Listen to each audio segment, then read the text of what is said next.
సమర్పించడానికి, దేవునికే మోకరించి ఆయన పాదాల వద్ద గడపడానికి టైం ఇవ్వరు, సమయాన్ని ఇవ్వరు.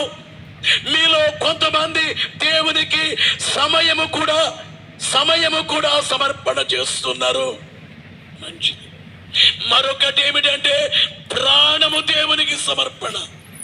ప్రాణాన్ని దేవునికి సమర్పణ చేయటము. దేవా యేసు ప్రభా, నా కులం వెలేసినా కానీ, నా మతం వెలేసినా కానీ, నా బంధువులు మాట్లాడకపోయినా కానీ, మీలో కొంతమంది మాతో చెప్పారయ్యా, మా బంధువులే మమ్మల్ని వెలేసినట్లు చూస్తున్నారు, మా ఇంటికి రామంటున్నారు, మీ ఇంట్లో పెళ్లి జరిగితే రామంటున్నారు అని అంటూ ఏమన్నారు?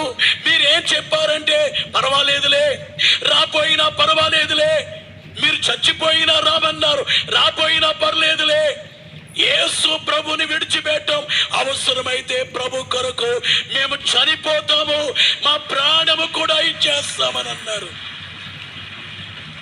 అంటే ప్రాణము దేవునికి సమర్పణ చేసే రీతి, ప్రాణాన్ని దేవునికి సమర్పణ.